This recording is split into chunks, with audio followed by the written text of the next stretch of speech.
शेतकरी कर्जमाफीच्या मागणीसाठी आज चक्का जाम आंदोलन करण्यात येत आहे। आपण सध्या आहोत नांदेड ते नागपूर या राष्ट्रीय महामार्गावर। आपण पाहू शकतो की बच्चू कडू यांनी चक्का जाम आंदोलनाचं आवाहन केलं होतं आणि त्यांच्या या आव्हानाला शेतकऱ्यांनी प्रचंड प्रतिसाद दिल्याचं या ठिकाणी चित्र आपण पाहू शकतो की हा राष्ट्रीय महामार्ग आहे नांदेड ते नागपूर।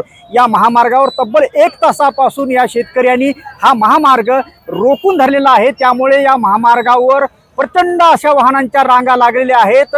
शेतकऱ्यांच्या कर्जमाफीसह इतर जे मागण्या आहेत ते मागण्या बच्चू कडू यांनी सातत्याने सरकारकडे पाठपुरावा केलेला आहे। मागण्या सातत्याने ते लावून धरत आहेत, परंतु त्यांच्या मागण्याकडे सरकार दुर्लक्ष करत आहे। त्यामुळे त्यांनी आज चक्काजाम आंदोलनाचा इशारा दिला होता। याच महामार्गावर आपण दुसऱ्या बाजूने बघू शकतो की प्रचंड असं रांगा दुसऱ्या बाजूने देखील वाहनांच्या लागलेल्या या ठिकाणी आहेत आणि एकंदरीत पाहिलं तर तासभरापासून हा राष्ट्रीय महामार्ग शेतकऱ्यांनी रोखून धरलेला आहे आणि या ठिकाणी मोठा पोलीस बंदोबस्त देखील लावण्यात आलेला आहे। संजय सूर्यवंशी, साम टीव्ही न्यूज, नांदेड।